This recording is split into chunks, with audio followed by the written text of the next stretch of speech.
Egy mocskosan szép sztori. Alpaka születik. Az élőnek nevezett halandó szervezeteknek van egy tulajdonsága, amely időnként hátborzongató cselekvésre készíti őket. Ez a szaporodás. Ami sajnos nem olyan egyszerűen megy, mint mondjuk egy kristály esetében, a természet ennél sokkal eszementebb és kigondoltan fájdalmasabb eljárásokat produkált. Már abba is rossz belegondolni, miként érhet át egy papucsállatka, mikor egyszer csak ketté szakad. Egy fának se lehet nagy öröm, mikor leszakítják a magját hordozó gyümölcsét, de amit a magasabban struktúrált állati szervezeteknek át kell élniük, az már a horror ne továbbja. Az meg az eufemizmus ne továbbja, hogy körülírjuk a fájdalmas eseményt olyan szavakkal, mint például a születés csodája vagy a gyermekáldás. A városi legendák szerint, mikor az ilyesfajta imperialista látványosságokra még felkészületlen, a szocializmus naív ártatlanságában szendergő magyar nép számára bemutatták az Alien névről Sután 8. utasa halálra átnevezett sci-fi horrort, biztosítani kellett mentőegységet a mozikhoz, annyira sokan rosszul lettek az egyik jelenettől. Ami pedig tényleg a születés csodája volt. A baba halálnak ugyanis egy marcona űrhajós adott életet. De hogy most ne kelljen mentőt rendelni, jelenetben másfajta meglepetéssel helyettesítettem a borzalmas csöpséget.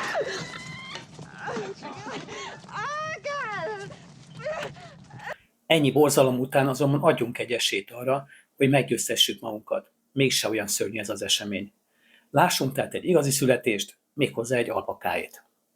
Az alpaka egy dél-amerikai teveféle, mindenfajta pók nélkül, amely az óvilágból szakadt rokonságára jellemző.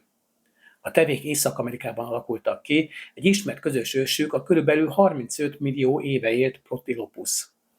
Ezen a kontinensen érdekes módon már egy faja se él, viszont a déli Amerikában 2 vadon élő faja is fennmaradt, a guanaco és a vikunya.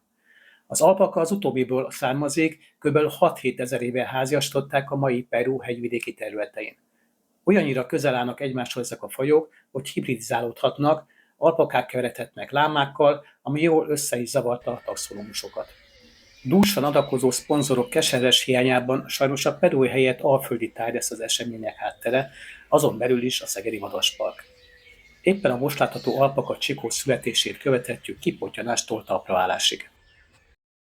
Az már rögtön megállapítható, hogy az alpaka nem tojással szaporodik. Ilyet az emlősök jó része már vagy 90 millió éve nem művel. Viszont ehelyett hosszú vemhesség után szülik meg eleven utódjukat. Hogy ez mennyire hosszú, az változó. Egy kutyakölyök például 2 hónap, míg egy elefántborjú 22 hónap vemhesség után születik meg. Alpaka esetében ez az idő kb. 11-12 hónap. A hosszú vemhességgel jár, hogy igencsak megnő a magzat, a körülbelül 60 kilós alpaka nőstény több mint 7 kg súlyú csikót ellik.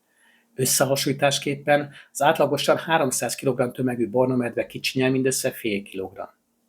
Főleg egy termetesen magzat esetében nem mindegy, hogy fekszik. Akkor nincs gond, ha hoztengelye párhuzamos az anyáival, azon belül az ellések 95%-ában fejjel áll célirányba. Mikor a fej és a mellső lábak is kint vannak, az anatómia és a gravitáció együttműködése már biztosítja a sikert. Ahogy figyeljük a talajfogott, lehetetlenül pipaszát, de igencsak eleven lényt, egyből választ kapunk arra a kérdésre, ami biztosan mindenkiben megfogalmazódott az eddigiek láttán. Minek ekkora magzatot növeszteni hónapok alatt, hiszen mennyivel egyszerűbb lenne, ha egy pici állatka mászna ki az anyából minden erőfeszítés nélkül. Az újszülötteket azonban többen nem képletesen tekintik ennivalónak. Könnyű annak a kölyöknek, akit félelmetes oroszlánfalka vagy egy morcos medveanya véd, míg a növényevők a tápláléklánc fogyasztott zónájában lakoznak.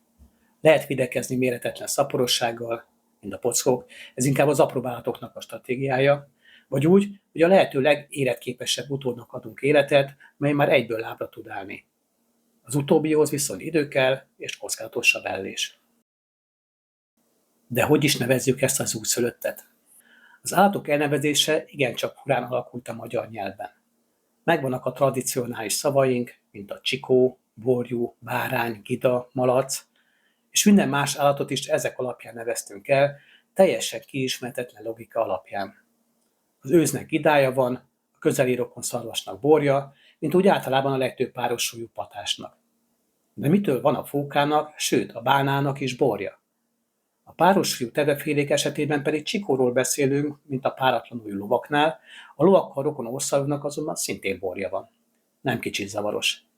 A dél-amerikai teveféléknél amúgy ér egy autentikusabb elnevezés is a kicsinyekre, ez a spanyol eredetű cria. A mi újszülöttünket feltehetően hidegen hagyja az etimológia, élete első nagy feladatára koncentrál, a talpraállásra.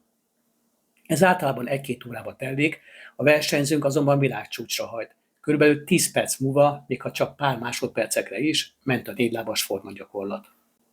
Persze bőleszbe illő bukásokat is produkál, de életre valóságát bizonyítva újra és újra próbálkozik, végül teljes sikerrel. Megkapó látvány, ahogy nem csak az anya, hanem a csapat többi tagja is hogy sertepertél a jövevény körül. Az alpaka viszonylag békés állat, a jelenléten nem váltja ki a lámafilékre oly jellemző védekező reflexet, egy górnakó esetében én és a kamera is el lettem volna árasztva a rám köpött, bűzős, csípős gyomorváladékkal. És akkor nézzük, hallgassuk az első reszkető lépéseket 3 ütemben.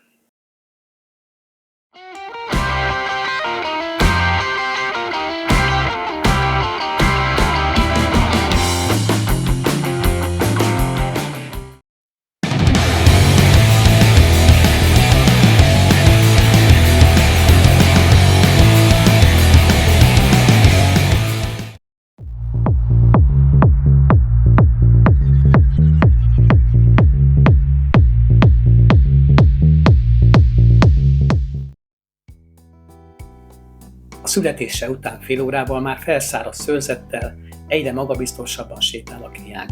Ha innen, vagyis a sikeres vég felől nézzük, egyáltalán nem is volt olyan borzasztó ez a világra jöveteli esemény. Vagy valakinek más a véleménye?